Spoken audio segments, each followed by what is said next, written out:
Hello, and welcome to Digifabricators, the show where we learn how makers and artists use their computer driven tools for fun, art, and profit. I'm your host, Jeff Stein, aka A Weird Guy, and with me is my talented but humble co host, Al Schultz of New York Woodworks. How you doing, Al? I'm doing wonderful, man. How about yourself? Oh, well, some good, some bad. Life goes on. Yep, yep.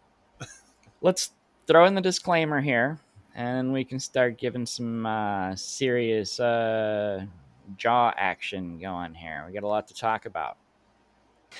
So, even though we pretend to be experts on the internet, I would like to point out that neither of us have any actual training and are just guys winging it in our shops and learning as we go. All advice provided is based on our personal experience and possibly inaccurate assumptions, and is worth exactly what you pay for it. If listening to this show causes you to take out a loan to buy new and expensive digital tools, you may tell your spouse that it was our fault, but do so at your own risk. So today our guest is Al's new 3D printer. So welcome to the show, Bambu A1. Have you named it yet? I have not named it yet.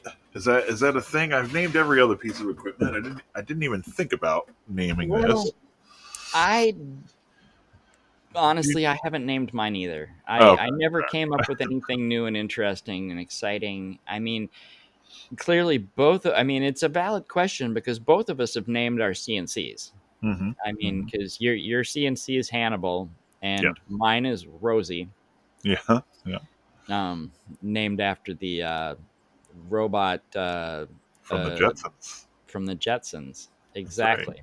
Yeah. I was trying to think. Housekeeper was the word that was Yeah. escaping me there for a second. But yeah, she's just a general. Yeah, so and I think I tried to name my laser when I got it, but it was dumb, and I forgot what I even called it, Yeah. and I don't know if I'm just over it or if I just never really came up with a good name for the printer.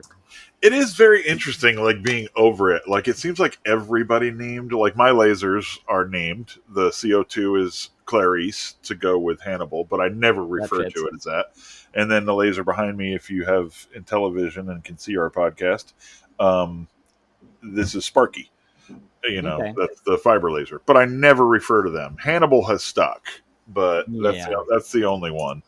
Yeah. Same Uh, with me and Rosie. That's the only one that yeah. really stuck.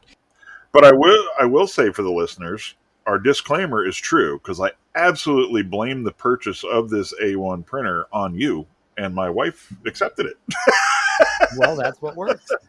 That's well, that's what we're here for. Yeah, That is yeah, what yeah, we're here for. yeah. Absolutely. So yeah, I haven't named mine either.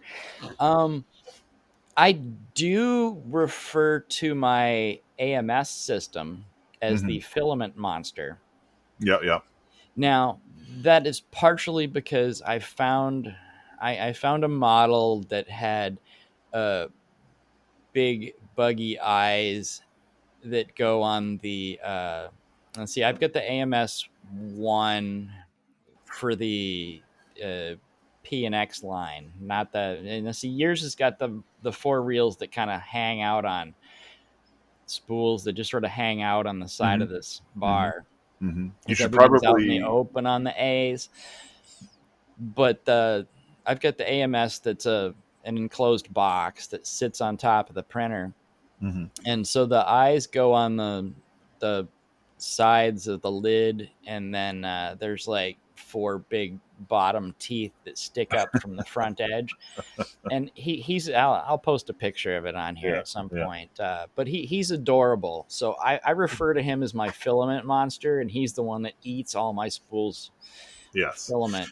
You should, as a brand new person to 3D printing. I know they've been out for several years. You should probably maybe explain what an AMS is for our listeners that are like me that didn't know or don't know what one is. I believe it stands for automatic material switcher, Okay. but basically it's a four-way splitter, Yep. and the printer has one print head, which is something we can talk about at some point, because there are printers now that have more than one print head, Mm-hmm. and thus much poop is avoided, but much extra expense and engineering is required Mm-hmm. to get into that. But the AMS is basically a four-way splitter where you can feed one color of filament down into the printer and to the back of the print head, and then that's the color that's going to come out. And then if you want to switch colors mid print, the printer's capable of doing it'll pause things, it'll cut the filament, it'll roll it back up onto the spool Mm-hmm. so it just barely hangs onto the tip of it, and then it'll grab the next color over and it'll feed that down in and Mm-hmm. switch to the other color, at which Right. point it needs to spend a couple of minutes uh, Cleaning and. pooping to flush out the remainder of the last color. Otherwise, you'll get a blend of the two colors coming out for a while. Mm-hmm. And you can actually shut down the poop function by about 90%, I think, if you don't care that it blends your colors. Mm-hmm. Most people care. Most people want the red to stay in the red area, the black to stay in the Ah, black area, and the okay. white to stay in the Yep. white area, which Yep. requires the purging. Yep. If you don't care if there's a little bit of flow between the two colors, you can cut back on the amount of the poop Mm-hmm. in Mm-hmm. a Bamboo Studio. Yep. I don't know the exact setting to do that because I haven't done it, but I know it is possible to. I don't think you can eliminate the poop option entirely, but I think you can set things from a number down to a zero, and it Mm-hmm. will do the absolute minimum that the Mm-hmm. Mm-hmm. machine requires to Yeah. And function. and a good point here is that we are both on Bamboo Labs machines. So Right. we're referencing our 3D printers. There's 1,000 of them out there now, I'm finding. And boy, let me tell you, if you thought Ford, Dodge, and Chevy arguments were crazy, start arguing with somebody about whose printer's better. Yeah. And it's all the same level of complexity as the vehicles too, because there's so much going on to it. I mean, Yeah. there's the printers as far as the printer action. I mean, how fast does it move? How accurate does it work? Mm-hmm. Um, does it have an AMS color switcher available for it? Mm-hmm. Does it have multiple print heads, which is even cooler?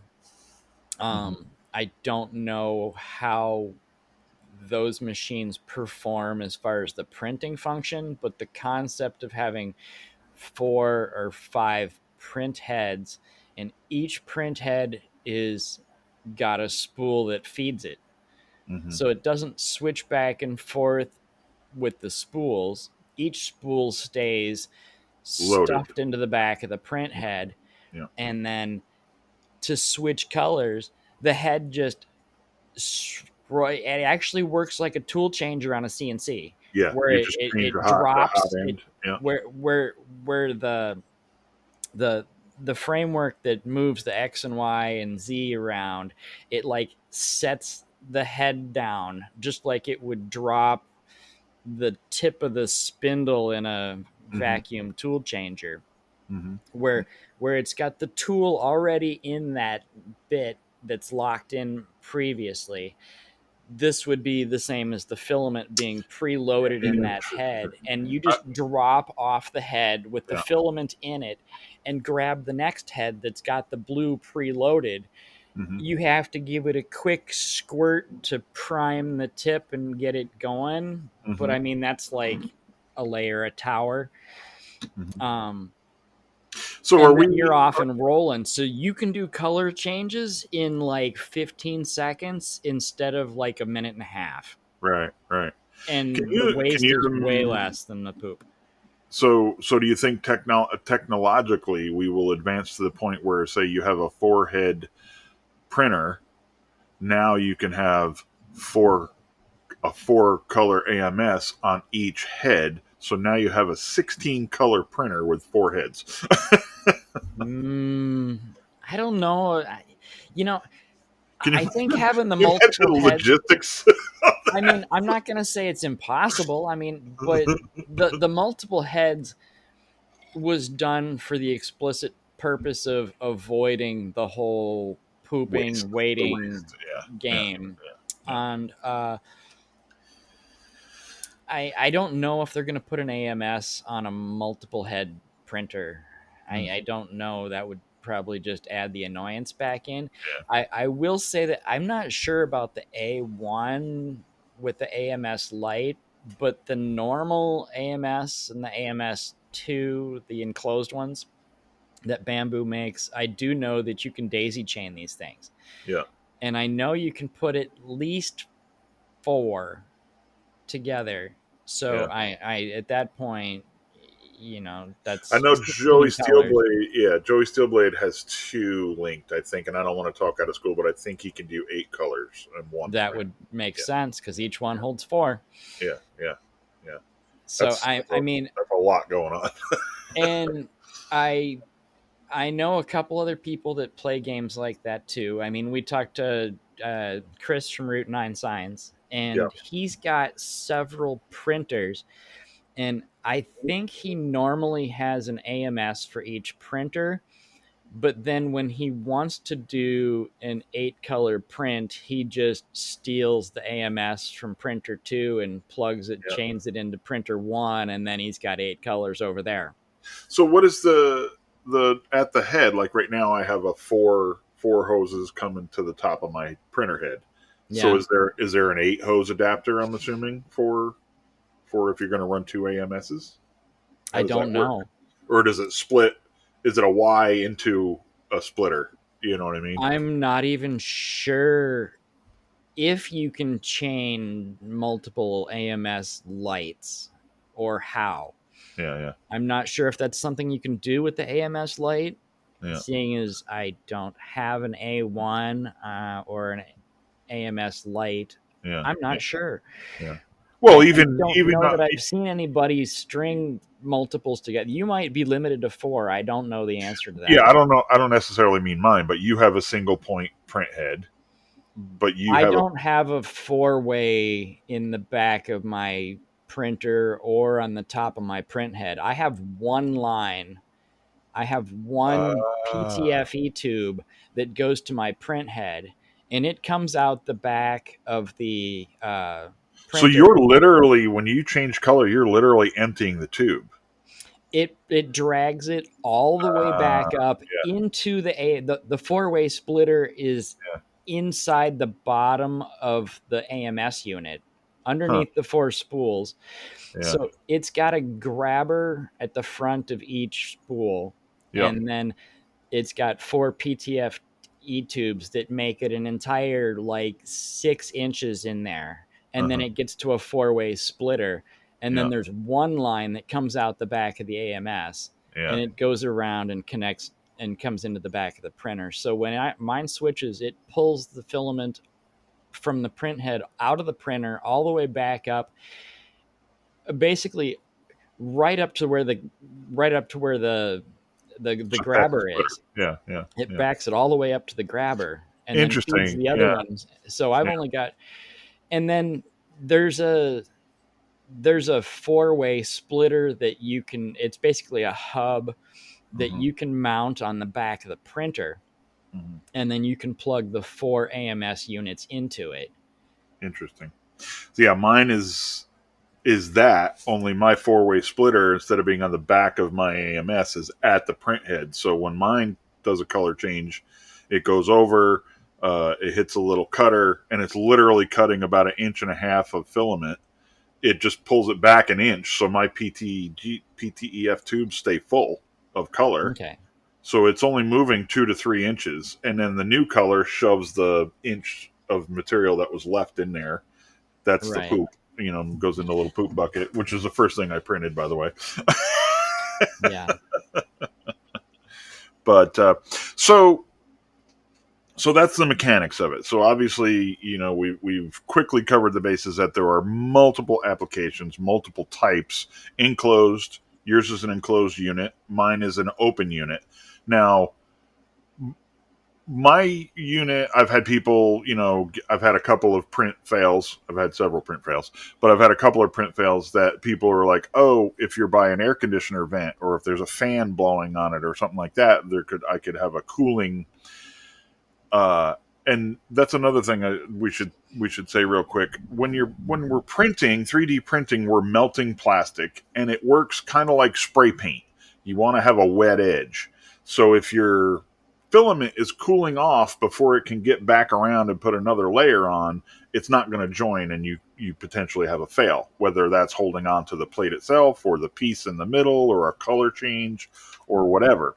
So my question to you is, like, my plate runs at 220 degrees for PLA, basic print stuff.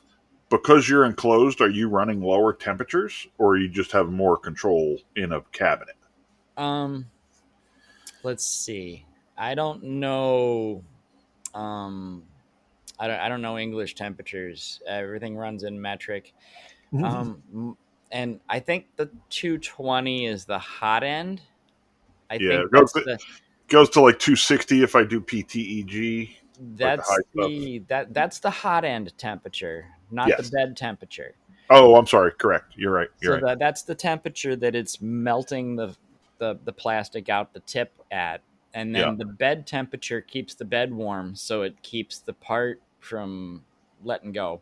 Hmm. And that usually runs, I think, defaults at about 55 Celsius. Okay. Although, you I can can tell you.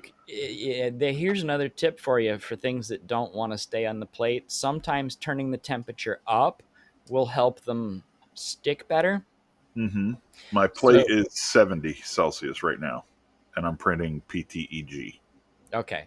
and the hot end is 243 Celsius, Okay. Well, which is that's the hot as PETG thing runs yeah, hotter yeah, for yeah. those, and it's a stronger material. But yeah, for the PLA, I think the bed's usually at 55 and the hot end maybe 220. Hmm. Um, but if I've had problems with something sticking to the bed, sometimes giving it an extra 5 or 10 degrees heat will help keep Hmm. it melted onto the bed properly. Yep. Um, okay, now see, here's some of the science behind the question you just asked of whether you should think about enclosing it or keeping breezes from going by it, Hmm. because as the as it prints where it wants to print, but then as the part cools it will shrink slightly. Hmm. So if you keep the entire part warm, it'll stay at the size that you want it right now. But as Hmm. soon as you take the heat away, you can expect the Hmm. plastic to shrink, just whether it's a tenth of 1%, it's just a tiny little bit, it's going to shrink. Yep. But if the it can affect the layer adhesion if the top layer gets too cold before it can lay the next pass on it. But also, if there's too much breeze across the bed, the entire part can shrink, and that will make it pop off the plate. Hmm. So, I mean, you can have pieces fall off because of the fact that there was too much breeze on them. Right. And in addition to falling off, there's a problem that I like even less than falling off, which is the fact that you'll get curling. If you get a big flat piece, Hmm. we're gonna point specifically at Hueforge pictures as something that I have a big, I have a big love for Hueforge pictures. Hmm. But if you aren't careful, a Hueforge picture, because it's such a wide, thin, flat piece, and I mean, you can take 6 hours to do a piece that's Mm-hmm. 2.5 millimeters thick, because it's the size of your bed and it's got a lot of thin little tiny details that it runs back and forth around. And I think this was 4 hours right here. That's four 150. hours for Yeah. 150 by 150 turtle. He's Yep. adorable. Yeah. That's beautiful, I isn't it? added him to my collection. Nice. Um, he's saved for later use. Yeah. This might Um, actually end up being a tattoo.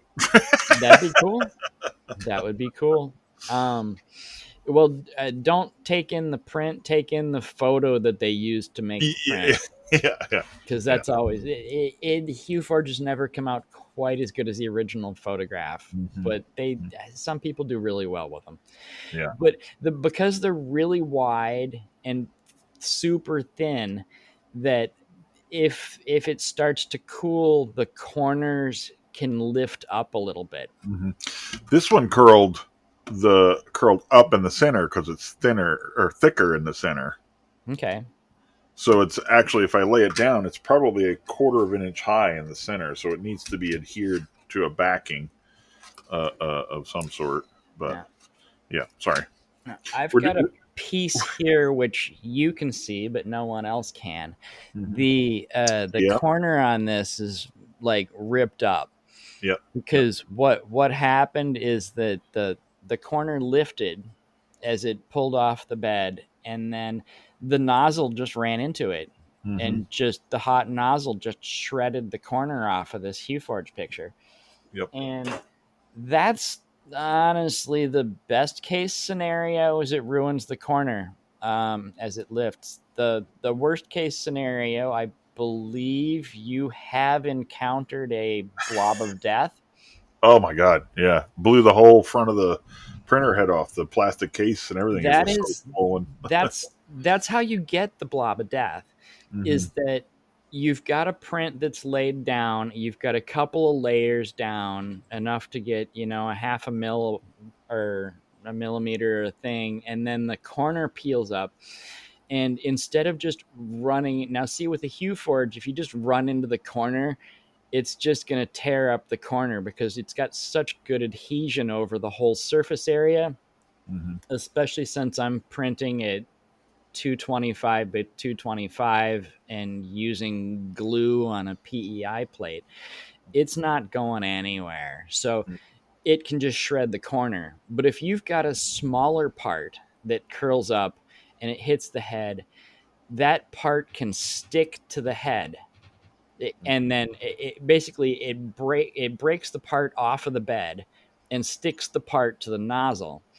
And so now you've got the beginning of your part stuck over the tip of the nozzle.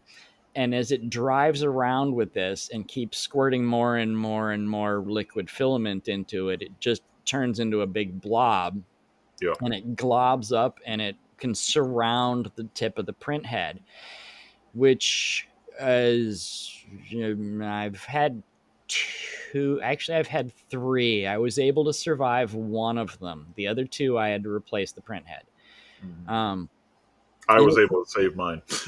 it's not because there's anything that can go wrong with the print head. The print head's a pretty durable little piece of metal, stainless steel and It's the wire nozzles. that gets stuck in the plastic. It's the little tiny wire. There's basically a temperature controller. I think it's called a thermistor, Thermistor. Yep.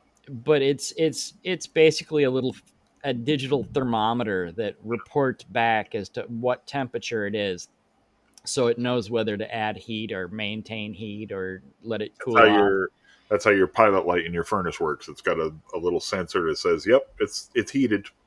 Yeah. Well, that's an on-off trigger, that Mm-hmm. that it triggers at a certain temperature.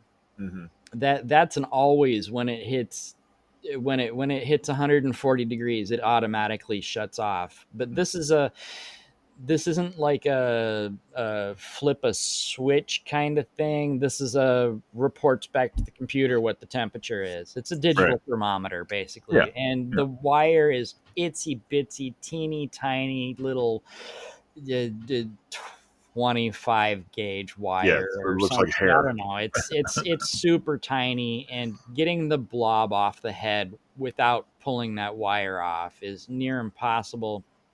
And I have done circuit board level soldering repairs in my past, as well as like mod chip installs on consoles that involve soldering wires onto chips on a PlayStation, for example. And I was unable to get that thermistor wire back together properly. Mm-hmm. It's just, the good thing is the parts are just absolutely fucking cheap. I I was mean, gonna say, what's a print head rebuild? 50 you can bucks. you can buy the print head itself for like, I don't know, it's like 10 or 12 bucks or something like that, I think. And Mm. you can buy the print head assembly that comes with the thermistor and the boot and the head and the wires and the whole, and the little tiny fan on it. The whole shebang is like fucking 20 bucks, Yeah, 25 bucks. yeah, yeah. It's not a huge deal.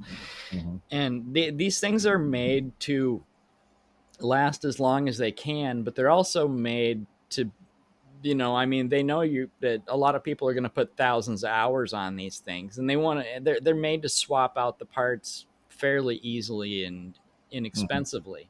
Mm-hmm. So that's fantastic. If you screw something up, you just go order another 30 Yep. bucks worth of parts and you're back up and running. It's not one of those, I spent $1,600 on this machine, and when it breaks, it's going to cost me another 300 bucks to replace some Right. stuff. Right. There Right. is no, I mean, you'd have to break everything to have to spend that kind of money. Yeah. Yeah. When do you want to go to from a 4 millimeter to a 2 millimeter print head? Like, what's the benefit or disadvantages of Um, if you have well, any experience with them? I have one. I've barely used it because I haven't found that I need it for most things. Mhm. Does it take Um, twice as long to it print? does take, well, technically it takes more than twice as long because not only is the width of the line thinner, but the height of the line tends to be thinner as well. Mhm. So, and we're dealing with volume, not Right. area. Right. I mean, so if you want to say how long does it take to print layer one of a Hueforge picture, it's going to be twice as long because the line's going to be half the width. Right. But that is going to affect the layer height that you can set it to as well. So that is a multiplier for the time based on, we're dealing with volume. Is the print quality twice as good though? The details are definitely much, you can get much tighter details. Yep. So the one thing that I've used it on is I've had a history of making round tuits, Yep. and it's just anything that's circular with the letters TUIT on it. And the Yep. concept is that you have a round to it, and now you have the ability to get around to it, whatever it is that you put off for later. It's a stupid motivational kind of, Mm-hmm. and it's sort of a joke.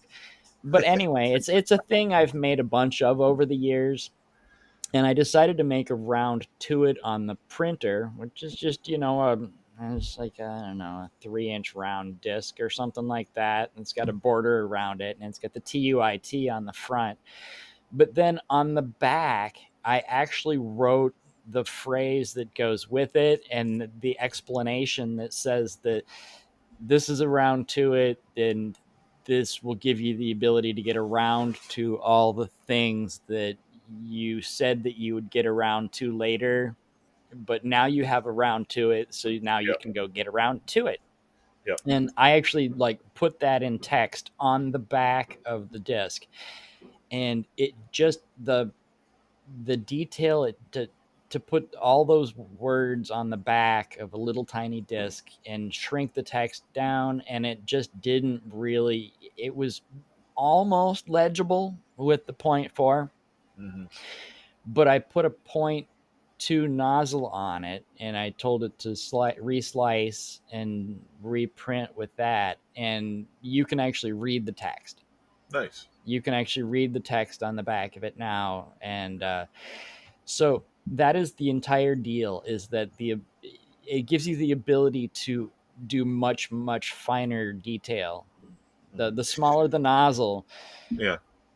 the So a lot. longer it's going to take, but the better detail you're going to be able to get, Yeah. and the So faster. And the other problem is that I hear a lot of people on the internet complaining about I can't use weird kinds of filament, any filament that has stuff in it, uh, like the carbon. glow filament has stuff in it that glows, and the wood PLA has bits of, I don't know, fibrous shit, or I don't know what the hell's in it. But um, anything weird like that, and I've even heard some people had some struggles with the silk PLA as well, the shiny stuff In a 2 millimeter. in the point two, Yeah. because the nozzle's so goddamn small, it's Yeah. much more prone to clogging Yeah. than the larger Yeah. needle, Yeah. than the larger So nozzle.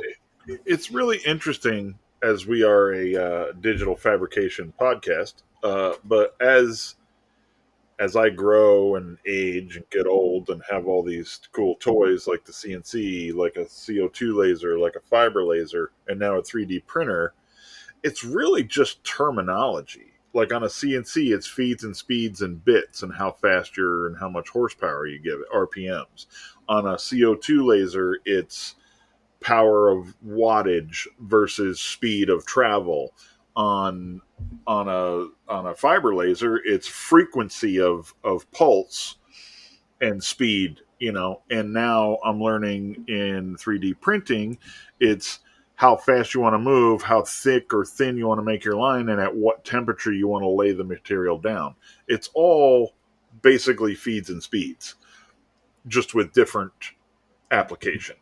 It You is. know, the controls are the same, XYZ, on all of them almost. Actually, on all of them, yeah. Yeah. So it's really Well, interesting, like how, maybe not the fiber, but yeah. yeah, but I don't well, think. it's still layers, it's still Oh, depth, it's still got a Z, I guess. yeah, yeah. Okay. But it's very intuitive once you understand. Like, in other words, if you're proficient or understand 3D printing, you'll be able to conceive CNC.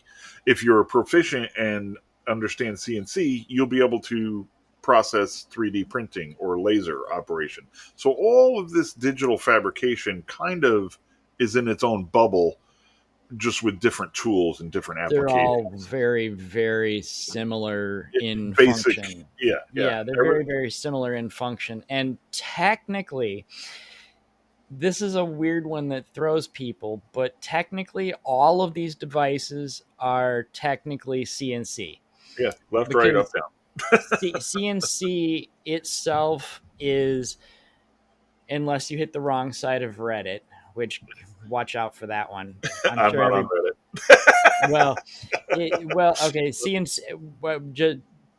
CNC has a couple of meanings. For our use, the term CNC means computer numerical control, That's the only one I which know. Yeah, simply means that your computer and your programming controls the movement of the tool yeah. My via numerics. motors. For anybody going out on the internet and searching for information on CNC, you will occasionally get results that you are not looking for, because in some twisted circles there is another use for the acronym, which is consent non-consent, which is basically bedroom rape play. Ooh, So oh, oh. That's a real thing. yeah, it's a Okay, that. real thing. People All are. right, This is a thing that and this is ladies and gentlemen, consensual. things to avoid.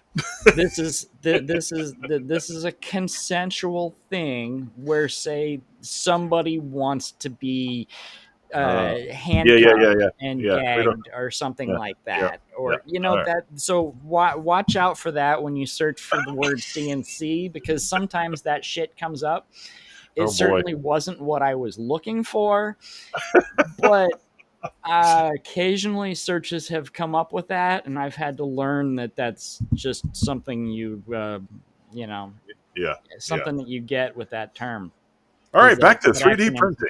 Back to printing. Yeah, so I mean that technically what we refer to as a CNC is Uh-huh. a CNC router Yes. because it's a router connected to the computer control system versus a CNC laser versus a CNC printer. Yeah. Technically, they are all CNC devices, Yeah. but for the purpose of most people's common lives, we usually call the CNC router a CNC. You're right. And we Right. don't use the word CNC when we talk about the laser or the printer, although you will occasionally hear people say CNC plasma to differentiate from handheld plasma guns. Yeah. Yeah. It's like similar to, every skid steer is a bobcat, you know. Yeah, yeah, every facial tissue is a Kleenex. Yeah, yeah.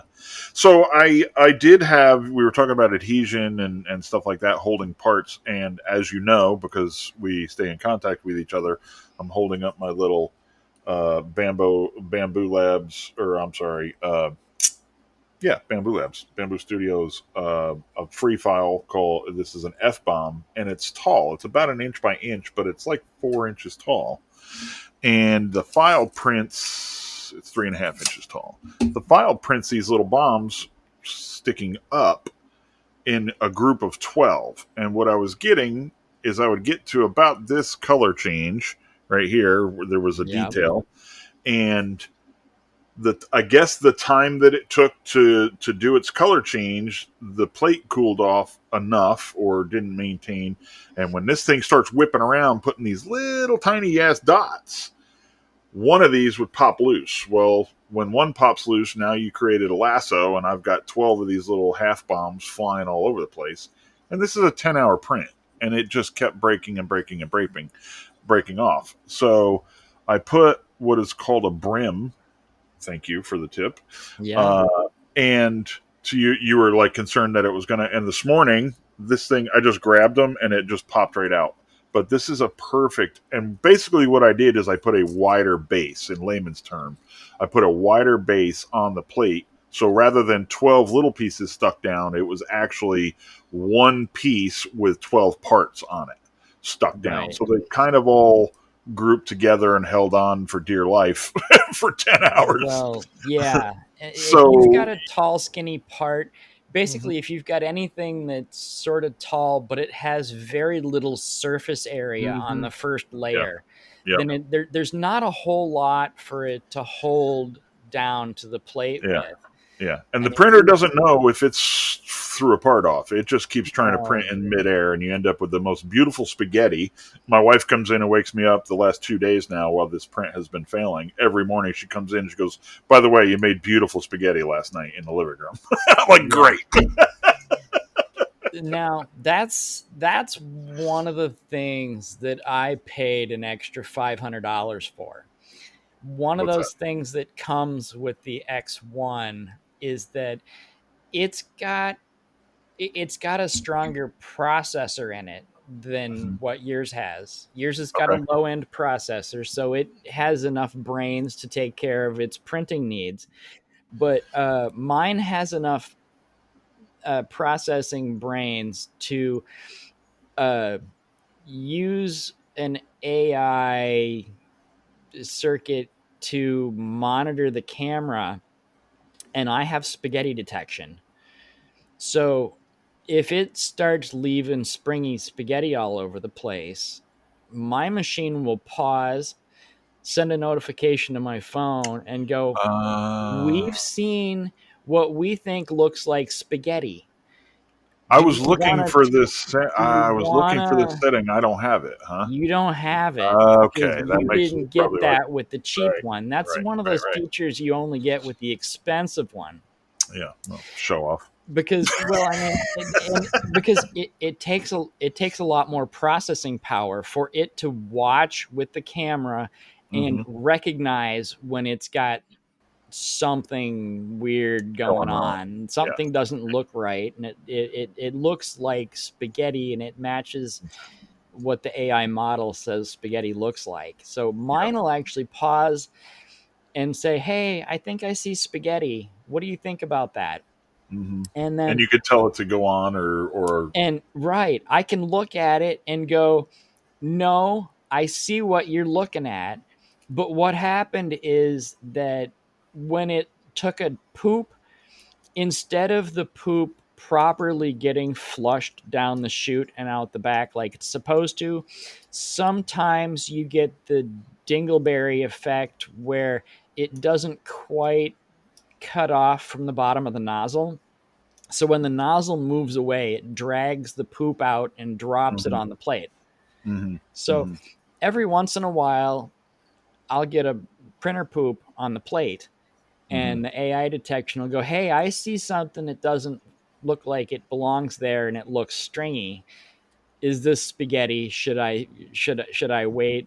Should I keep going? What should I do?" Mm-hmm. Sometimes I can just look at the camera and go, "Oh nope, that's just a poop on the plate, and it doesn't Mm-hmm. look like it's going to be in the way." So I just Keep hit the going. resume button and say, "Don't worry about it. It's okay. It's fine." Do most higher end printers have this function, or is this a Bamboo thing? I Do you know? Do you know? don't know. I don't have any of Yep. the other ones, and Yep. Yep. Yep. my information about the other brands is Yep. much more limited because I don't Hey, have them. I see some of it go by, but not a lot. drop your opinions and or comments in our Discord, That please. sounds like a good plan. Yeah. So, and then the other thing is that's really cool, and I don't know if the other software does this or if this is just a Bamboo feature, but I have the ability to skip an object You and were telling keep me about printing this. the other Yeah. ones. Yeah. So if you've got 12 F bombs printing and they're about half done, and you look over and happen to be watching just as it knocks one of them over, and you can run over and grab the pause button Mm-hmm. before it drags that thing around and knocks the rest of them over like bowling pins. Mm-hmm. And That's what they you look like too. you've stopped the machine and saved disaster, but one part has been knocked off, and there's a skip button in the software. I Mm-hmm. can do it on my touch screen because I have a touch screen, but I mean the I have that too. I saw it on the touchscreen. oh, you do? Okay. Yep. Yep. I wasn't sure how much screen they give the other printers, Pretty but small, but it'll do it. there is a skip option where you push the skip option, it'll bring up a very simple image of the, I believe it just shows first layer first layer view of what's on there, and then you can click on a certain object and say skip this object. Oh, there's some spaghetti. Yeah. So the uh so you can skip an object and say the one that knocked over, just Don't stop printing don't that print it. one, Yeah. That's and amazing. That's it a will cool just, function. and then hit resume, and it will keep printing the other 11 of them, Mm-hmm. and hopefully none of those will fall off, but Yep. at least you'll end up with some of them. Instead of having to stop the job 6 hours in and start over, you might be able to salvage some of the pieces, Yeah. assuming that it's a multiple object print. Yeah. Yeah. Also, and I'm sorry to interrupt you. This is all good information, but there's so much information. Again, in the Discord, post some questions if you want to know what a person who knows nothing about 3D printers thinks about it, or a person who uses 3D printers. Please ask these questions there so we have something to talk about. I want to ask you your opinion or your thoughts on a couple of other 3D, I don't want to call them ethical questions, but like like model usage and or selling models, and also um shoot, I forgot what I was talking about. The Hueforge. You've been talking a lot about like really cool things you're doing with Hueforge. Explain some of that to us because we're kind of running out of time. We could probably do 3 or 4 shows on introduction to 3D printing. Okay. Well, uh, So address one of those. let me start. Let me start with the what we'll refer to as licensing There you go. for models here. There's a lot to unpack here, and then I'll throw in some bits on what I've been working on, Hmm. which involves Hueforge. Um, licensing, there's a decent amount to unpack, but basically any time that you upload, say that you model something with your Hmm. CAD software Hmm. that you make for your printer, you can upload that to any number of websites. There is obviously Maker World, and just it sounds like you might have been confused on this. You're talking about things that you found in Bambu Handy. Yes. Bamboo Handy and Bamboo Studio, the desktop software, both have back end access to the Maker World website. Okay. They are all the same site, they're all the same place. What you're seeing on the Handy is a mobile tap into the Maker World website. A light version. Yeah, yeah. So the same models that you see on the Handy are the same ones that you see on the Maker World website. Hmm. Uh, but I mean, it's they're basically the same thing. Hmm. Um, but say you upload something to the Maker World or to Thingiverse or any one of the other websites out there. When you upload your model, you can choose what license to apply to it. And then people are basically on the honor system or threat of lawsuit to follow that license. Hmm. But you have to look when you find a model, you have to look at that model's license to see what you're allowed to do with that. Now, assuming okay, everything on Maker World website is free of charge for download and for personal use. Hmm. So that is implied by the fact that you can click the download button without giving them money. It's automatically implied that you can do whatever you want for it for your own personal use. If you want to print one of those and stick it on your wall, you want to put it on your desk, you want to print one and gift it to your mom, nobody gives a shit. That's all good to go. Hmm. The things that the license will really allow or disallow, one of which is the big one is commercial use. That is the big monster in the corner of the room. Is am I allowed to print this and sell those prints for money? Hmm. And the license may say yes, you are allowed to print that for commercial use. If you look at my F bomb model on the Maker World website that you got from Handy, if you Hmm. go look at it, there is licensing information on there, and I have allowed people to do absolutely anything they want with that damned model because I don't care. Hmm.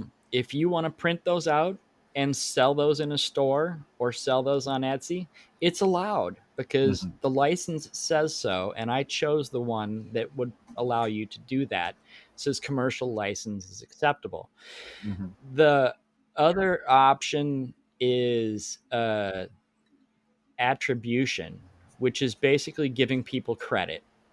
So if you download the model and you do things with it that post it other places, attribution says that you may or may not have to put a link back to my original model Hmm. to give me credit for this is the model that I'm selling, but I got the model from this place right here because this guy created it. You might be required to give credit to the original modeler for it. Hmm. And then the third little piece is called remix. Mm-hmm. So if you were to download a model and then you want to like make changes to it, you want to add another piece onto it, you want to cut some pieces off, you want to make it squat, you want to make it wide, you want to change things, and then you want to upload that as a new model, because now it's not just a thing, it's a thing that does something else. Mm-hmm. I just printed a Stitch, the little monster dude. Mm-hmm. I Mm-hmm. found somebody's Stitch model. I shrunk the thing all the way down to about, 2 inches tall. And then I added geometry onto the back of it so that it's a doorstop. Yep. It's cute. Now, that would be considered a remix because now it's a Stitch doorstop, but Mm-hmm. I didn't model the Stitch. Mm-hmm. I used someone else's model. I'm not going to say That's fair. stole. I used someone else's model and I modified and added on my own geometry, and now that's a remix. It's a Stitch doorstop. Mm-hmm. Now I can put that in my daughter's room because she loves Stitch, because that's personal use. Mm-hmm. If I want to re-upload a Stitch doorstop, then I have to go check the Stitch model that I started with to see if it allows remixes. If it allows remixes, I can upload a Stitch doorstop as my remix, which links back to the original model of the Stitch that I used in it.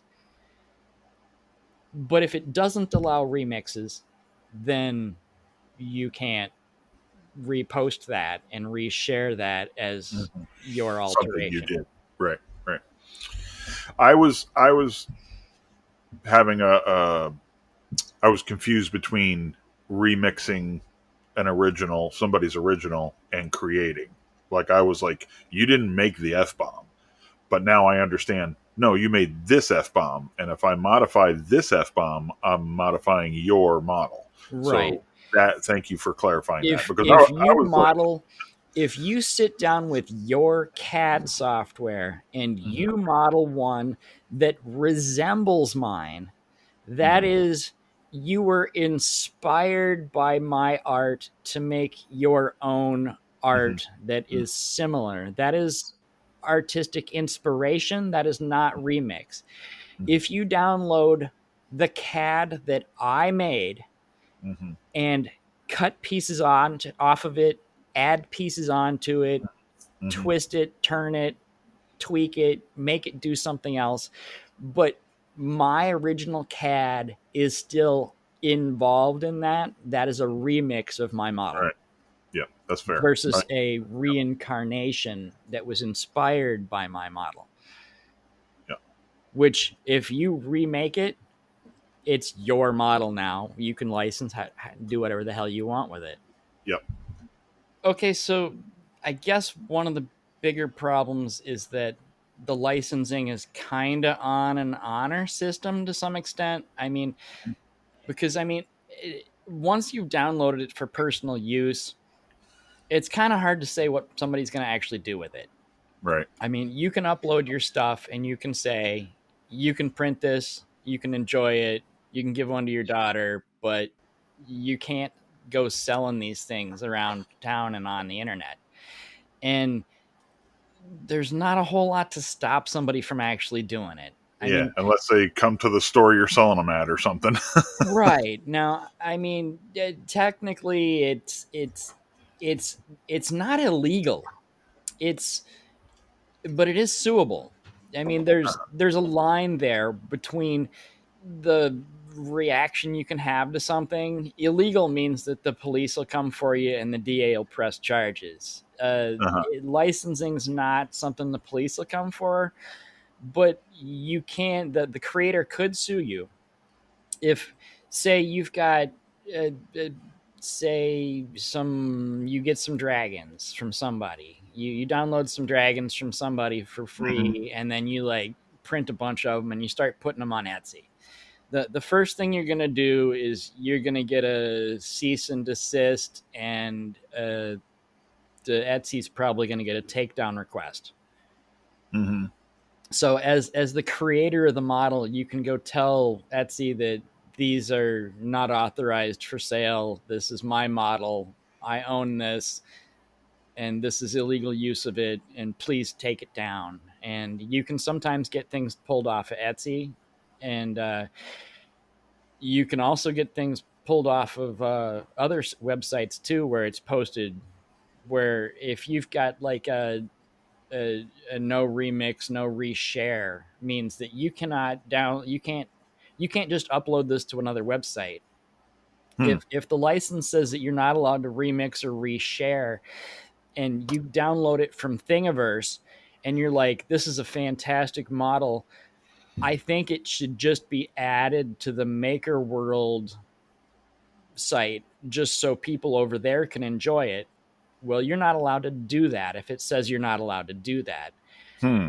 So this sort of has another point I touched on with you before the show, which is things that are posted don't always stay where they're posted. Right. Right. I mean, this is something I've observed on the internet over all the last 25 years, is that I learned a long time ago that if you bookmark a site because you think it's cool, it may not be there tomorrow or next I've week. had it happen. Yeah. Yeah. And it happens all the time. And this happens just as well with models.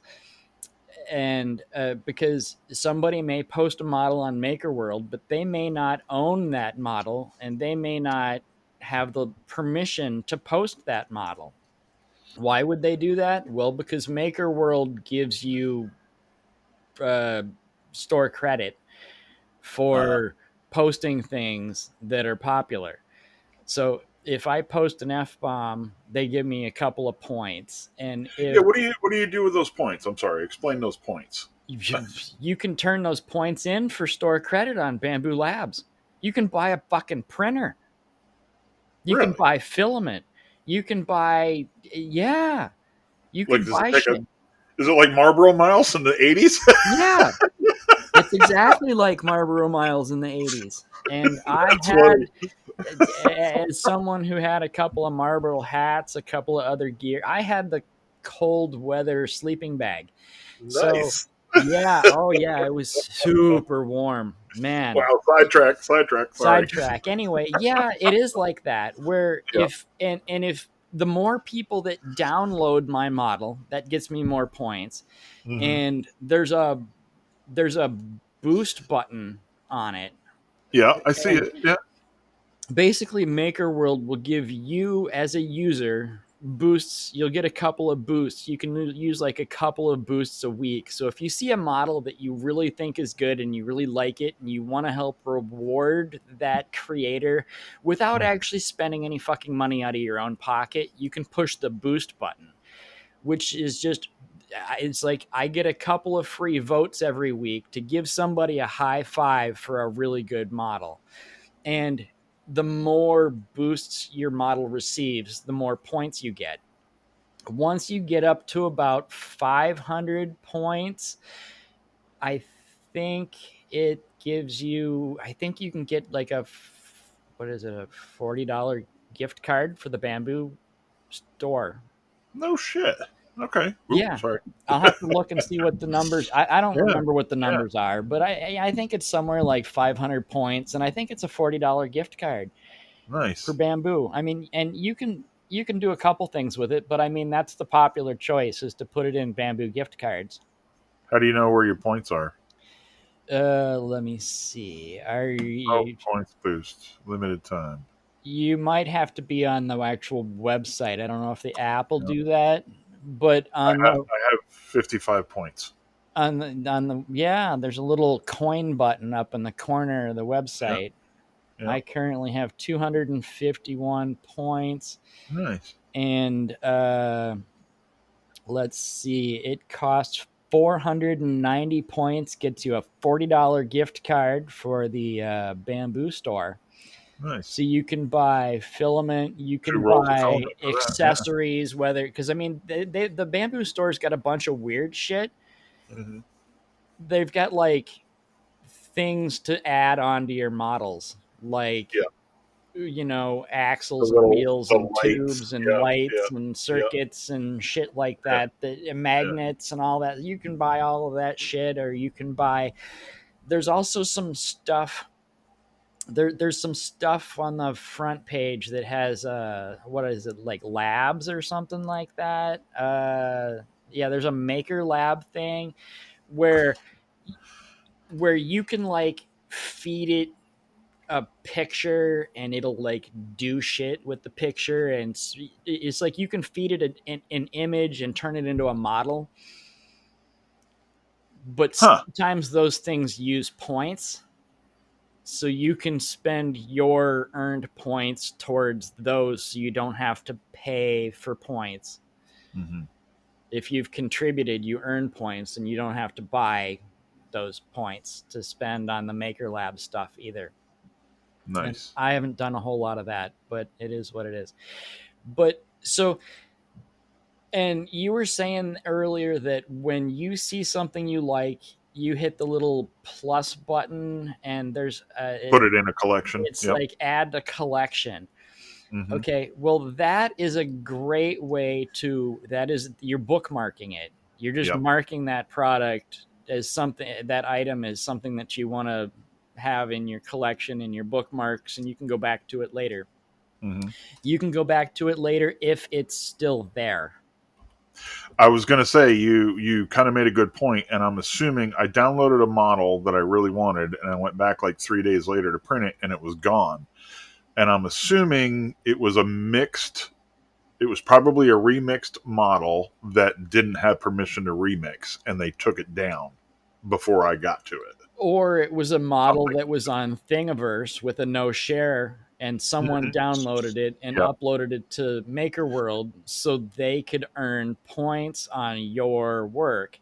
Hmm. And if the original person finds that, they'll send a takedown request and MakerWorld will take it down and it's Hmm. gone. So my habit, I do use the collections, although it's of limited use because I don't guarantee they're going to be there when I come back later.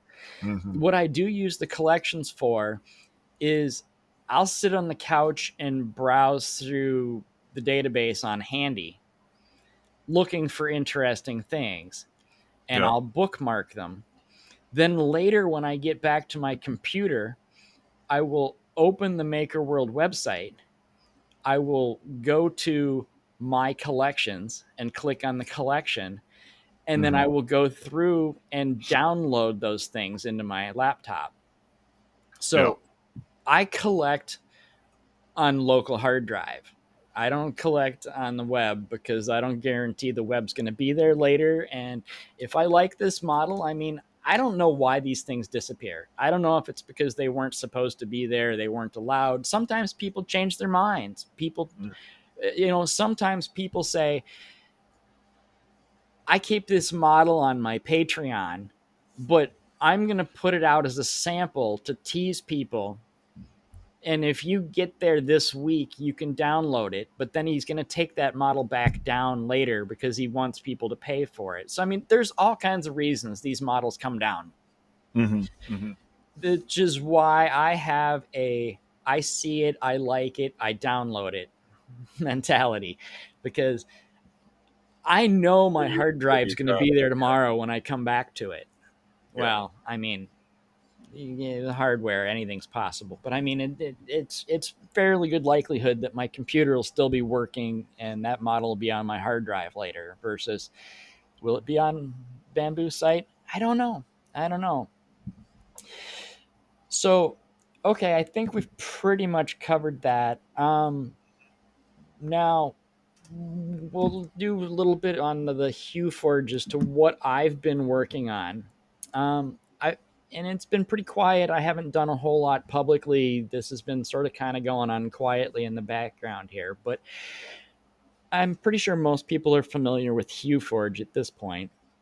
It's a fantastic software where you feed it an image, and I I'm really trying to wrap my brain around how to make the software work. I have I've got one test print that's vaguely what I wanted it to be, but You're I, talking I about designing your I own. think yeah, for designing your own pictures, the software is great, and you can feed it an image, and there's some controls that allow it to it like pulls the colors out and turns it into like a height map.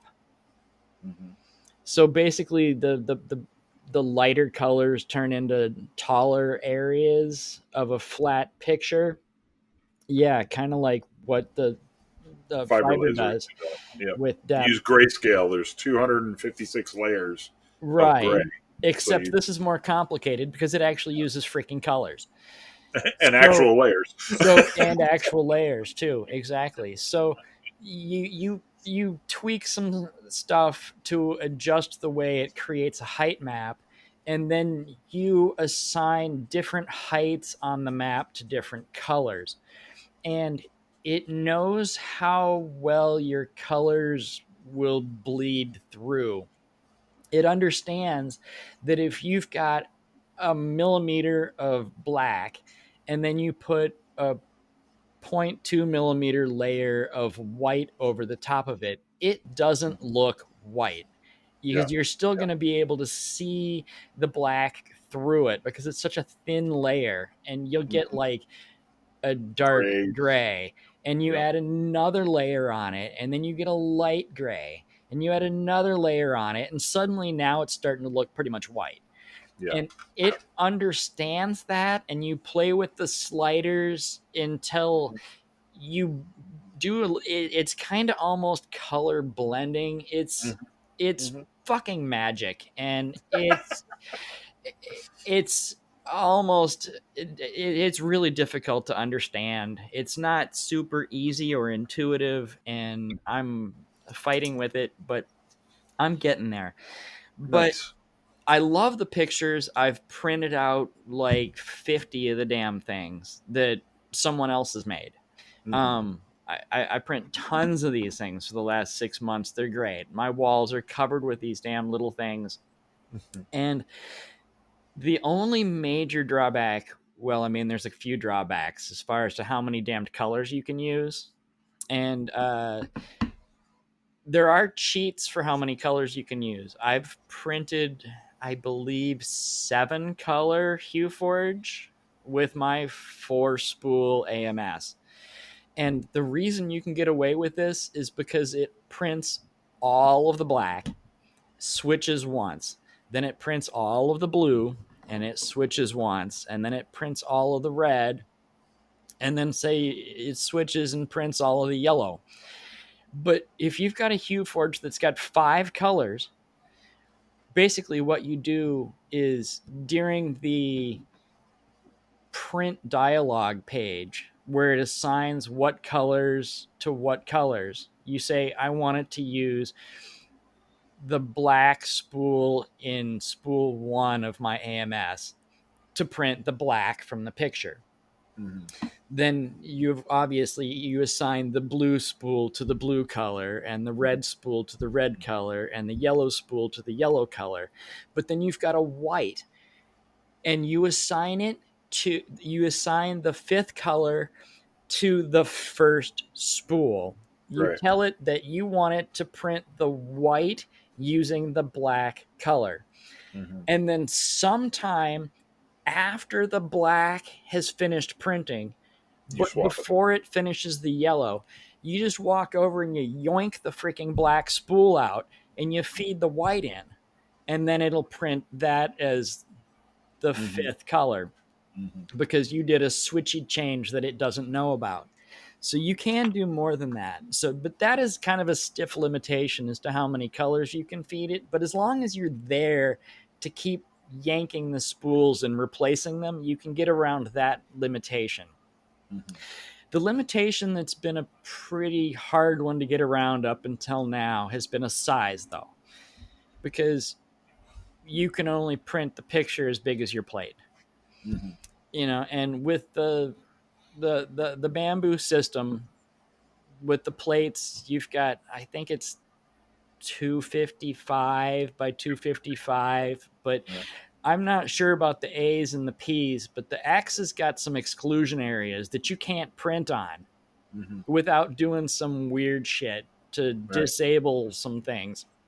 The filament cutter is actually in the front left corner of my printer.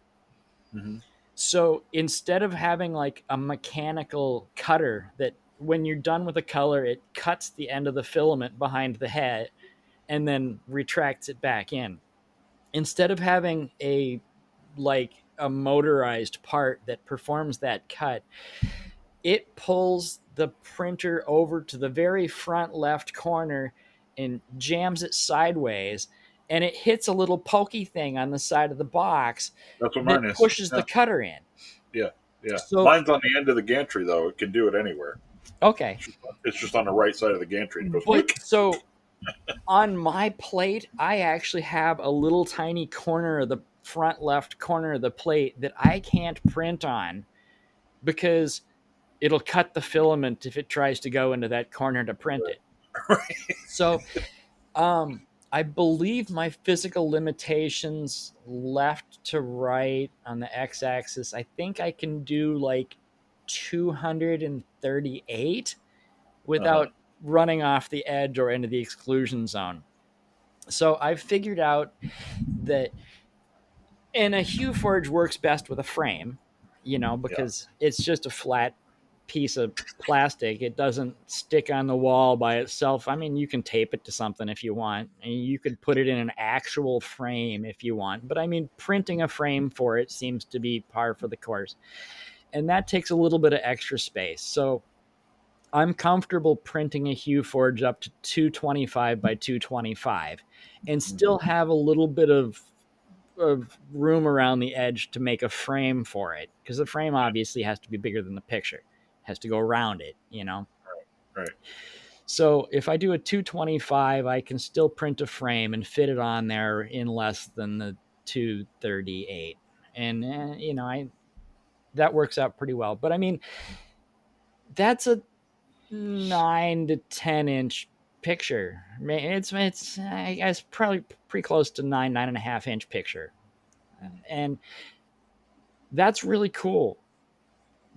And especially, I mean, if you prop it up on your desk, that is a Mhm. cool little piece of artwork.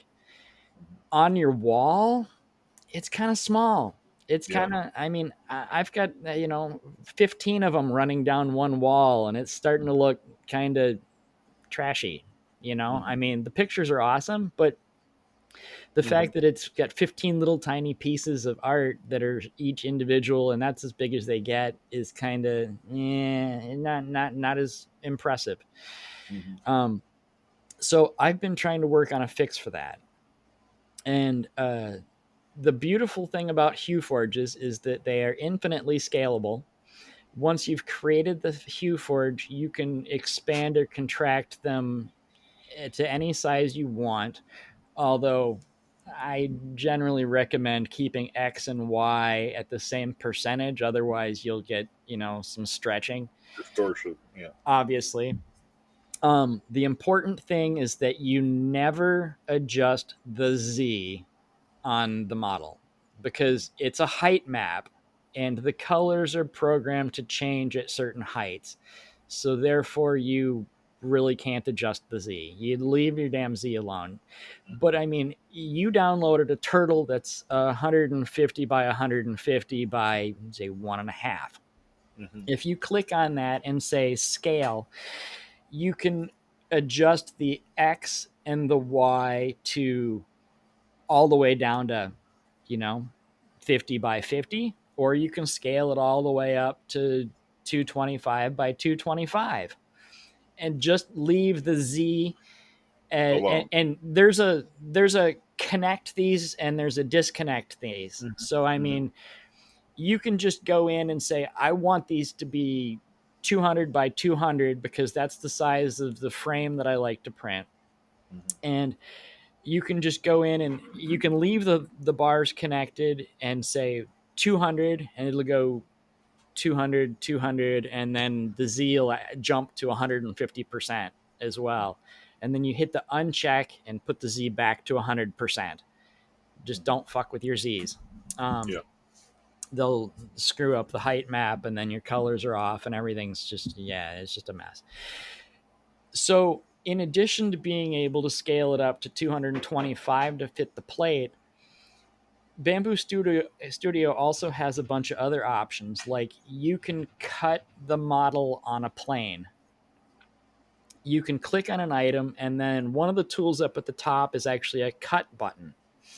So if you click on an object and then click the cut button, it brings up a thing where it gives you a cut plane, and you can move, rotate, twist, turn the rope and move around the cut plane to be exactly where you want, and then you push the button and it will divide the model into two parts.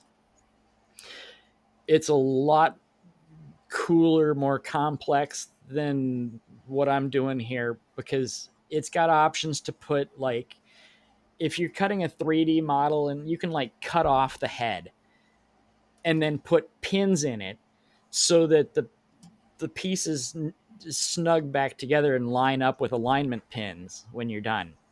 Mm-hmm. Unnecessary for my use here, but I figured out that you can scale a Hueforge up to say double that. Say you, instead of 225 by 225, say you scale it to 450 by 450 by 100%. Then you've got enough material, and then you can use the cut tool to cut it in half left and right, and then cut it in half top and bottom. And So you've got quarter it. four quarters, each of which is exactly 225 by 225. Up at the top, there's an add plate button, and you can add plates. So you show four plates on your screen, and you've got four pieces of Hueforge now. Each one is a full size plate print. So, yeah, cool app, isn't it? Um, I'm looking at it right now. I'm like, I'm going to blow this turtle up. This is going to be 4. yeah, exactly, and not four little ones. You make them four big ones. Yeah, yeah. Now, that's the easy part. The hard part is that there's not a real good availability on frames to Mm-hmm. hold the four pieces together on the wall so it looks good. You can hang the four pieces on the wall next to each other, but I mean, you're going to have a decent gap between the pieces. Mm-hmm. And there's a couple of frames out there.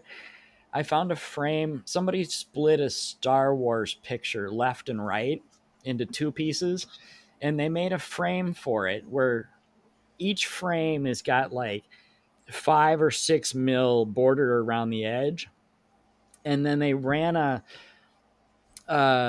it's like a dovetail, ran up the edge through the edge, so you slide the two pieces onto each other, and it took a fucking mallet and 10 minutes to freaking carefully pound that damned thing together. Even after trying to sand the edges down a little bit, it was really rough getting it together. And once you get it on the wall, the thing's like, it's got at least 10 mil of black bar up the middle between the left and the right parts of the picture, which is just mildly annoying. So what I've been doing is I've modeled a frame. It's like a modular frame system. There's three parts of the frame for the three different areas that need to be covered, and there's a corner, and every rectangular you need to print four corners for it. And if you want to print your turtle in four pieces, you would just take the corner piece, print four of those, and they snap together Mm-hmm. is into one cohesive unit, and then you can slap the pieces of Hueforge into it, and they pop right in. And the benefit to this is that they all snap together into a cohesive unit, and the fact that I've got it down so there's a 0.8 millimeter line between the four pieces of print. And if you're not even happy with a 0.8 millimeter black line, you can use translucent. Mm-hmm. I'm planning on printing one with translucent PETG for my frame, so Mm-hmm. you're barely going to see that there's any line between the pieces of picture at all. And then if you want to go bigger than a 4x4, and I did print a 4x4 of a flaming dragon, and that worked out. Actually, no, it's a flaming Godzilla. It's a Godzilla that was pretty cool. And the next one I did was a dragon, and that one is 3 pieces across and 2 pieces tall. So I modeled a second piece, which I call a mid edge. So for the 3 across, the piece in the center on the top and on the bottom are a different model. So Mm-hmm. to print that one that's got 3 across and 2 down, I printed the 4 corners, and then I printed 2 of the mid edge, one for the top and one for the bottom. You just rotate them and snap them all together, and it works. And then Did I just experience the inception of Hufinity? yes, Ufinity is actually a good term for it. I like that too. It's not the name I'm going with, but I really like that. I like that, and because Or with Gridforge? with the addition of my third piece, it is infinitely scalable. And the third piece is a center block that has no outside edges and will connect to 4 of Like a either 3x3 with itself. a So, centerpiece. right. Yeah. So if you want 3 across and 3 down, you now need a center block Like a that Rubik's Cube, think that of. is the centerpiece that the other ones connect to. It doesn't Mm-hmm. actually it never has to connect to a corner, because it only has to connect to a mid edge on the Uh-huh. sides and on the top. But Send me with this that, file. there is absolutely no reason that you can't scale this up so that you do 5 across and 5 down. It's You going to could print take you a mural. weeks to Yeah. print 25 Hueforge pictures and 25 frames, but you can fucking do it to make a Yeah. big piece of artwork. Right Yeah. now, Yeah. I'm working on my third piece, and it is a fantastic picture of a tiger, Uh-huh. and I'm printing it 3 across and 5 down. So Wow. it's going to be 15 pieces that are 225 by 225 with 0.8 millimeter lines between them. And they're all snapped together, and it's just going to go up on the wall. And it's going to be a big ass poster sized piece of art. I think it said $26 worth of PLA for the tiger, and I think another $12 worth of frames. And it's going to take me, well, it said, let's see, the tigers, once I blew up the tiger, it was, shit, I don't remember. It's fucking huge. But yeah, I Big. think it Yeah. said 2.5 days of print time. I think it was so yeah, whatever, 48 plus 12. It was about about 60 hours of print time to do the Hueforges. And then I'm tweaking the model right now before I release it for public, because I want to make it just just a very fraction of a millimeter thicker, because I'm having a problem with the holes on the connectors, that it's kind of floppy once you put it together, and then you're trying to get it up to the wall. It kind of flops around on you a little bit. Mm-hmm. It's perfectly stable on the wall, but I want to tweak it a little bit. But we're between an hour and 10 and an hour and 30 on the frame pieces. Yeah. And So just for the listener, sorry to interrupt. I just did the math while you were explaining. This is a 26.5 by 44-inch piece of art. yeah, yeah.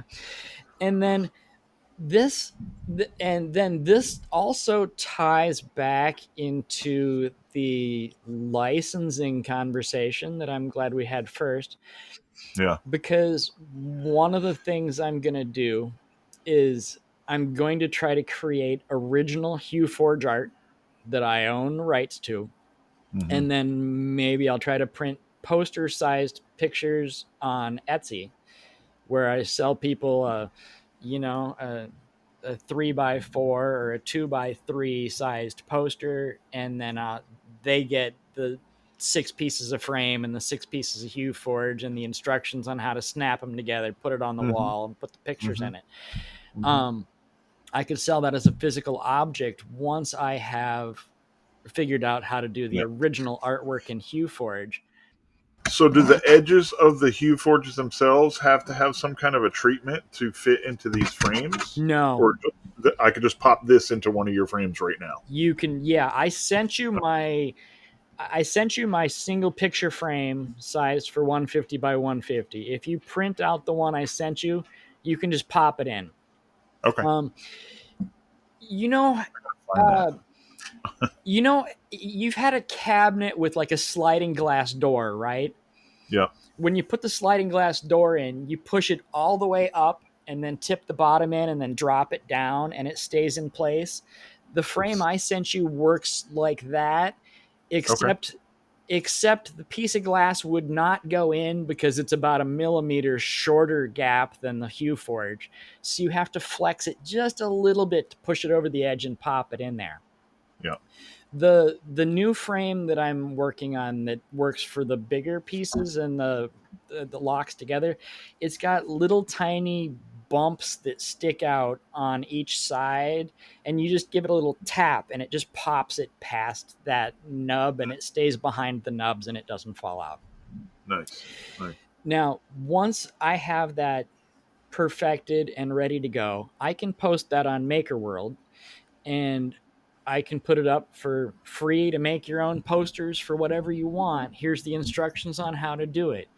Mm-hmm. But if you want to sell full size Hueforge posters on Etsy or in your store or wherever you want, there'll be an option that for say $5 a month Patreon, or Mm-hmm. technically Mm-hmm. Maker World has a membership service built into it now that they've added, so that you can sign up with MakerWorld to give me $5 a month, or you can sign up with Patreon to give me $5 a month, either one of which will give you the commercial rights to print out this frame system and sell them as much as you want. And Hmm. and this is totally eliminating the what I consider the biggest bottleneck to Hueforge, which is the size of the art that you can put on the wall. This is going to smash that down, and Yeah. hopefully, I'll get some people that are going to jump on my Patreon and give me $5 a month to use this, because that's a cool system. I Yeah. mean, It's a very cool system. I'm gonna print this probably later today to see how the single works. But I've already got ideas to do like this is a turtle. I want to do like an octopus and a piece of coral and maybe a lighthouse and put four panes in one frame kind of thing. right. Now you could print those as separate individual frames and then just hang them near each other as a cluster, or you could Mm-hmm. make a system that connects the frames Mm-hmm. together at a distance. But I mean, mine is specifically made for if you enlarge one picture, they Yeah. push them Yeah. together so close that there's not a huge line between the pieces, and it looks like one big cohesive print. Mm-hmm. And I worked as well as I could to get that dividing line down, and um, 0.8 millimeters is about as thin as I can get that divider piece that'll still hold the little nubbles that'll hold it in place and still have the connectors and everything not come Mm-hmm. apart. So Well, that's what I'm this working on. that is an amazing process, and I like the iterations as you go through things, like Yeah, creating a new thing. It's a that's very fun. interesting process. Yeah, it's fun. That's fun. Oh, and Um, the name, yes. your Huefinity was amazing, and I would absolutely be using that name if I had not already made a decision on using Huge Forge. Huge Forge. Yes, Okay. Okay. Huge That Forge. works. Yeah, Yeah, just by adding a G, yeah, yeah, I've made it bigger, and yeah, I like the way it works. yeah, yeah. No, that works. That works too. I'm gonna go with Huge Forge. But if I That's a didn't already have my heart set on Huge Forge, Hughfinity would be great. yeah, yeah. We have this guy. We actually, I think he's passed away now. If you're local to upstate or Florida, um, there is a car dealer, uh, Billy Fusillo, and he owned probably 30 different car dealerships from New York State and in Florida. And his sons may run it now. I don't know, but anyway, his whole catch. He was like the original 1970s kind of greasy car salesman kind of person Right, who made it big. I'm not saying he was a bad person. I'm just saying he presented that way. right, And his every one of his commercials ended with, we're selling these deals, blowout deals. It's huge. nice. That was like his catch. So when you Yeah. said huge for it, I'm like, oh my god, Billy It's Fusillo's making huge. Exactly. it's huge. But I All am right. 3D overloaded right now. And I'm starting to get hungry. So Yeah, I think, yeah. do you got something for a thing of the week we can throw in quick? I do. I don't know what the guy's name is, damn it. So I don't. Okay. Well, if you want to look, I It's can talk. okay. Um, Go ahead. Yep. okay. I have something that's a different take on, well, more different than I usually come up with a product or a service or something more digital. But I have a saying, I have a phrase that is I find to be motivational, and as far as I know, it's my original. I at some point on Instagram saw somebody make something really cool, and I made a comment under his post, and I commented and I said that the path to greatness is always made, not followed. And he's like, Mm, dude, you should make a shirt out of that. And I didn't make a shirt. I did CNC a sign for my wall in the shop that says that because I find it to be very inspirational. I love the fact that it's kind of got the play on words with the term made because we're in the maker community. So the term made is always good. But it really means a lot to me because when you think about what does it take to stand out and be popular and be cool and be a great artist in any angle or from whatever angle you view your life at, what does mhm, it take to do that? And what it I mean, obviously as you learn art, you need to practice by copying other people's art and doing the things that people have already done, so you learn how to do art. But then when if you actually ever want to stand up and be your own artist that's noticed, you have to leave the path of what everyone has done before you, and you have to find your own direction and set off in your own place. You have to go do your own thing. You have to find your own way to be original. So mhm, by following other people, you can be good, but you will never be better than the people that you're following because you're following them. You're always going to be in their footsteps, and you'll never have. You have to mhm, go. You either have to go past them or you have to turn left or right onto your own individual path to actually become something of your own. mhm, So that's one of the things that I keep in mind as an artist, that if I ever want to be really cool and different and better than what everybody else is doing, I have to find my own way to do it. And I mhm, mean, that was the thought process that involved me in figuring out how to CNC carve a wooden block from four different sides. mhm, Whereas everybody else in the world is carving things front and back, figuring out how to do the work holding and the cam to carve things from 4 different sides. You can get all the way around and have it flow smoothly with no lines on the edges. That was finding my own path and doing my own thing and stepping out, and that was me trying to live that the path to greatness is made and not followed. You follow someone else's path, you'll never be more than they were. Right. You have to make your own path to actually be something cool on your own. Mm. And Mm. that is my theory on how to be a good artist. I put it on my wall. I think that's a good thing to live by when you want to be an individual. I mean, that's Yeah, really good. I'm going to piggyback on that. I mean, just being I I've always had a problem calling myself an artist. Everybody refers to me as an artist, not just in my current job, but like I was an art major in school, and then I was always creative, throughout. right, And even if it was just doodling on a piece of paper, or something like that. But it's okay to admire people and their skills and abilities, but you make a very good point. If you just chase them, that's all you're ever going to do is chase them. If right, you want to be an individual, you have to have your own mind, your own thoughts, your own skill set, right, your own drive. You know, uh, there's nothing wrong with, and I admire people like that. Like I admire you because you don't. It's not because you don't care what other people think. It's you're not influenced. If you've got a thought and a direction, you're going to suss that out on your own.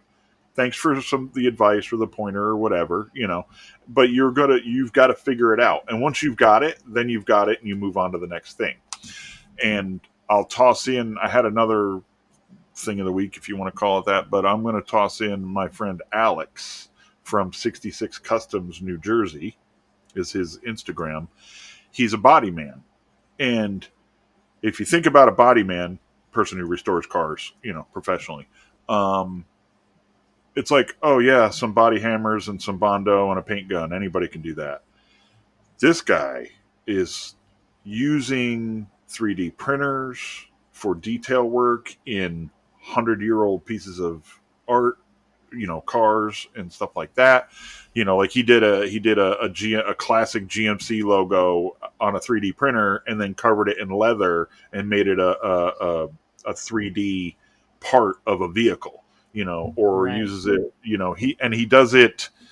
He's hand hammering on sandbags and tin, very much like, and I think he would be honored to be included, but very much like a Jesse James type, with the hammer presses and forge work. And, he's not buying body panels and making them fit with a zip saw and Bondo. He's literally building new headlight buckets and it takes weeks to get a fender correct, and it's not just a bolt-on piece.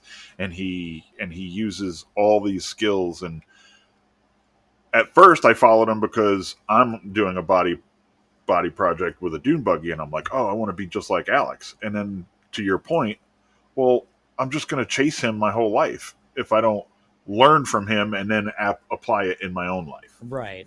There's absolutely nothing wrong with chasing people. Sure. And he's a perfect example of that because he has been like he did I don't know what model it was, but like he did a Tesla, Okay, completely customized it, lowered it, fender flared it, like took everything about a Tesla that is not Tesla and did it. cool, And that car ended up at SEMA, cool, so yeah, he took all the skills that you start out with, that anybody starts out with as a body man, and he has perfected and exploded those skills into his own work, into his own art. I've followed him enough now that I could see a car and go, oh, Alex worked on that car, right. because it's his It's that, personality. yeah, it's that he, artistic he's touch. done, yeah, You can e-bikes, recognize an like, artist's touch when it's, absolutely. they've got a look, they've got Hands. a look, you can Yep. recognize it. Yep. Yep. I know that body line. Alex put it there. Now, for some But reason, I would like to see like one of the small Teslas with uh, like hydraulics and a lowrider. You know, This thing, go look at 66 Customs. It's a lowered one. can you bounce a Tesla without breaking the batteries? I mean, is that something you can do? I don't know. I I don't don't know. know either. Another car that he did that looks amazing is he did the, and I hate with a passion just the looks, not the concept, but the E Mustang. Okay, He took one and from concept to completion, it's a complete rally car, like awesome. Baja 1000 lights, flares, off road tires, lift kits, push bars, all on a EV. It's amazing. It's That's an cool. absolute amazing project. Yeah. That Yep. is cool. Yeah. All right. Well, I think we've overstepped our lunch break here. Yeah, this is a long one. Well, there was a lot of fun stuff to talk about that we Yeah, I haven't think we should really do two covered. or I mean, three more. there's so Yeah. much in 3D printing that we've spent like a couple of full episodes talking about 3D printing, and this one we just filled in a bunch of stuff that we hadn't really Yeah. covered up to this point. Yeah. Yeah.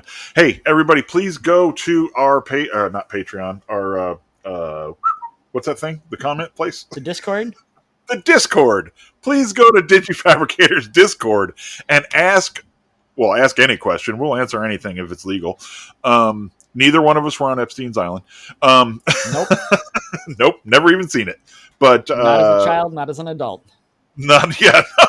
Not in the last 56 years. But that seems to be in the news, unfortunately.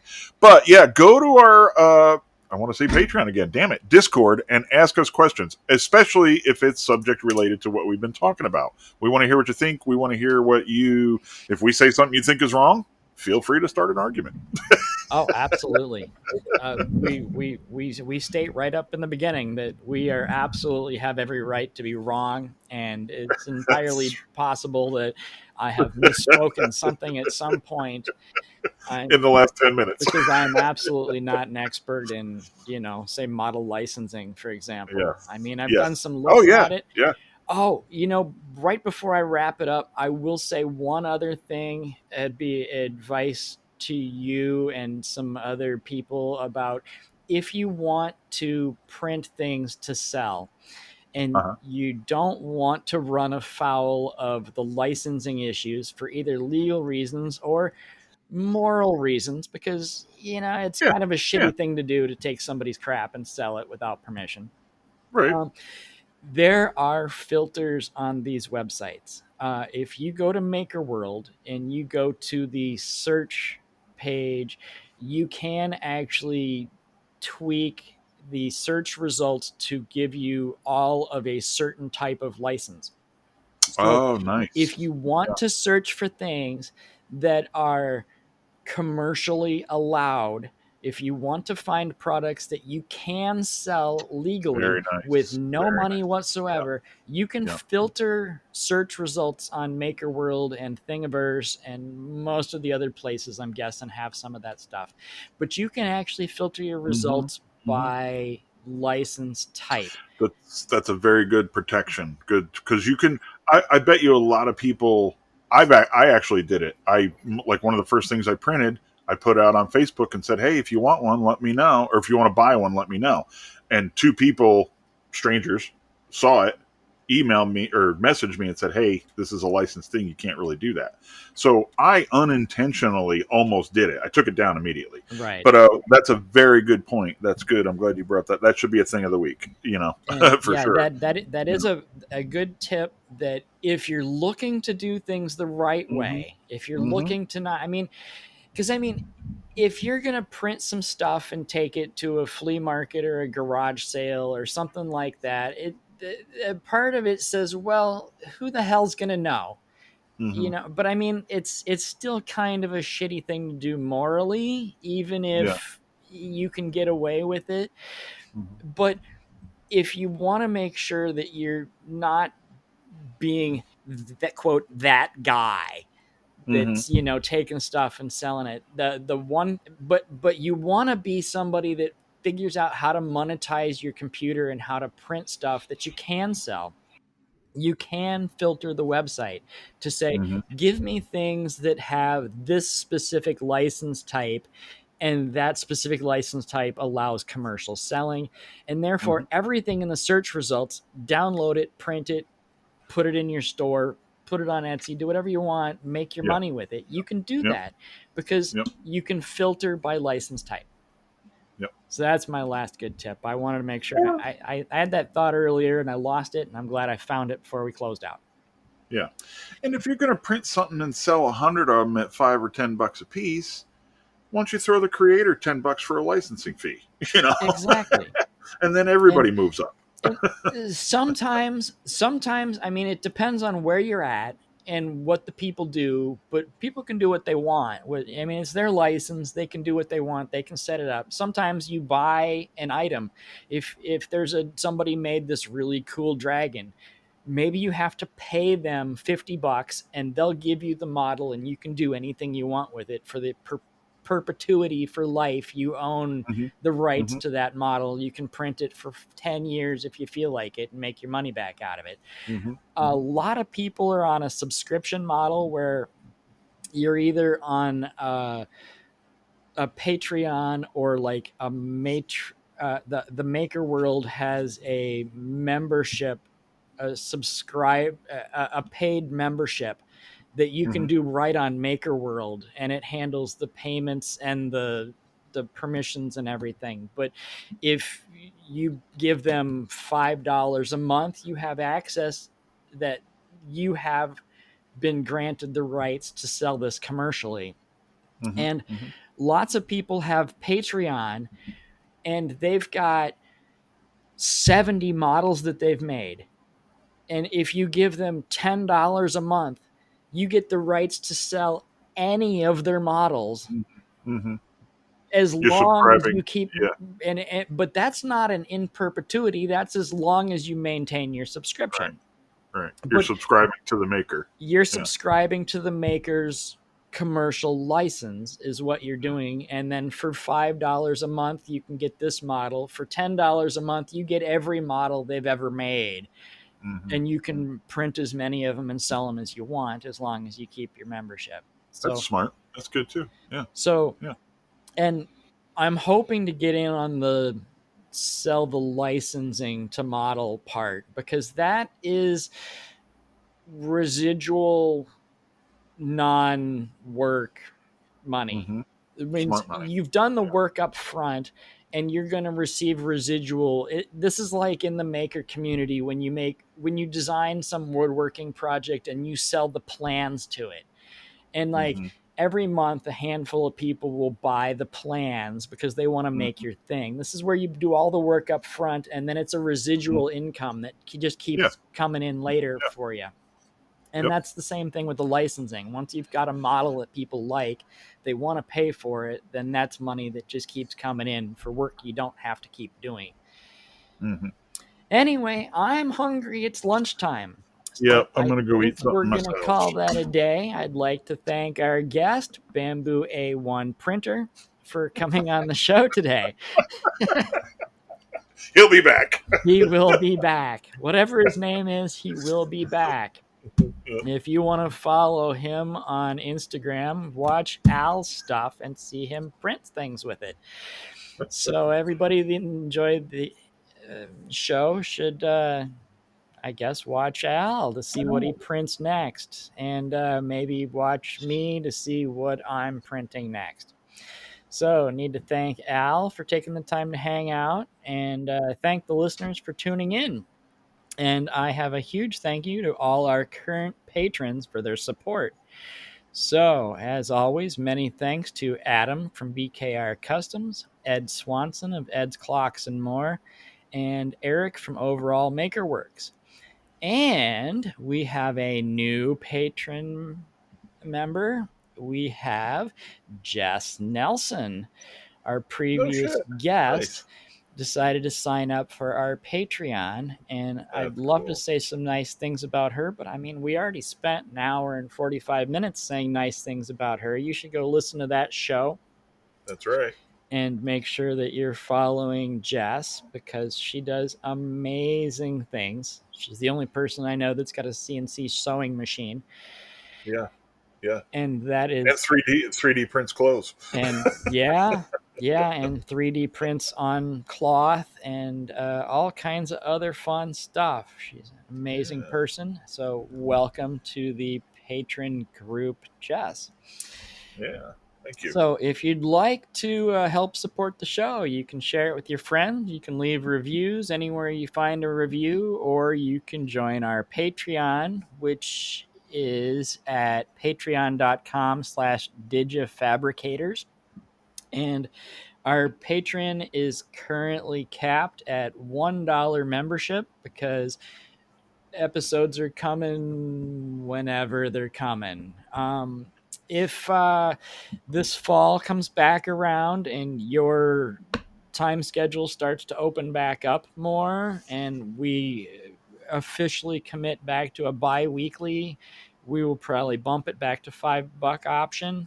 But at the moment, we're at $1 a piece just to help Keep cover it the going. cost of the hosting for this. Yeah. So, of course, as we mentioned earlier, there is a Discord server open to all listeners, and our patrons also get access to a patron only channel in a Discord server, and they get to hear about who our next guest is before the public knows the episode comes out. Direct links to the Discord server and the Patreon page are in the Digifabricators Instagram bio, which you should also be following on Instagram at digi-fabricators. I think we know a couple of people we want to talk to, but when we have time, I know you've got at least one, and I've got somebody I want to contact when we have time. But if you know anybody that does really cool stuff with their digital tools, please let us know about them. Is we would like to have some more suggestions on people to talk to. So Hmm. thank you, everyone. I can be found most places as a weird guy, and Al can be found under New York Woodworks, which was NY Woodworks with an X. So thank you to everyone, and we will catch you on our next episode, whenever it may be. Everybody be well.